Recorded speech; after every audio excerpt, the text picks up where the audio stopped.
Once upon a time, in a village nestled between rolling hills and a sparkling lake, lived a boy named Arthur. Arthur wasn't like the other children in the village. You see, Arthur had a heart as big as the sun and a curiosity that knew no bounds. But what truly set him apart was his black cat with white paws. The villagers called her Luna, and she was as mysterious as her name suggested. One day while playing by the lake, Arthur stumbled upon an old, weathered door hidden behind a weeping willow tree. The door had a tarnished brass knob and was painted a deep, rich blue, a color Arthur had never seen before. He felt an unexplainable pull towards it. As he reached out to touch the doorknob, a soft, warm light emanated from the keyhole, beckoning him closer. As soon as Arthur's hand brushed against the doorknob, the forest around him exploded with color. The trees swayed in a rhythm, their leaves whispering secrets in the wind.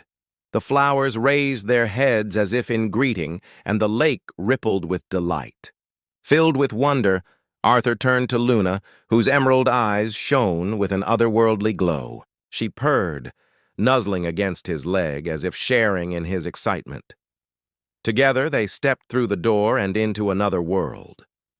The sight that greeted them on the other side was nothing short of magical.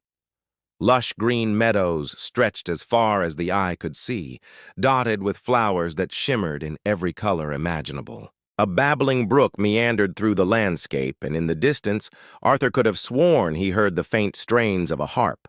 Suddenly, the trees around them began to dance.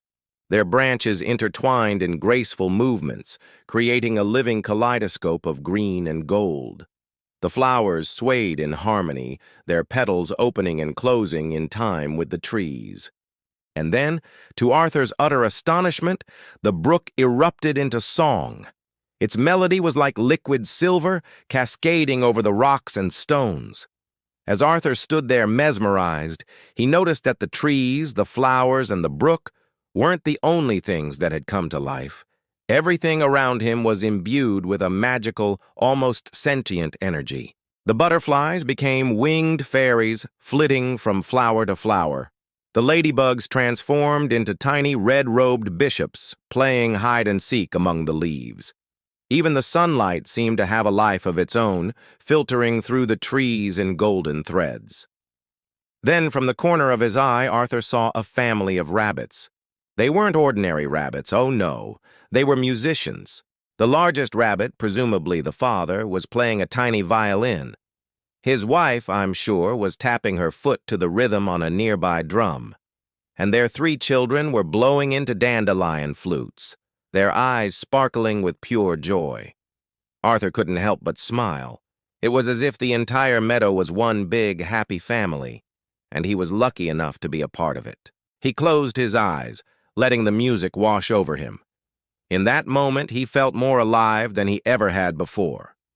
But as the sun began its slow descent, casting long shadows across the meadow, Arthur knew it was time to go home.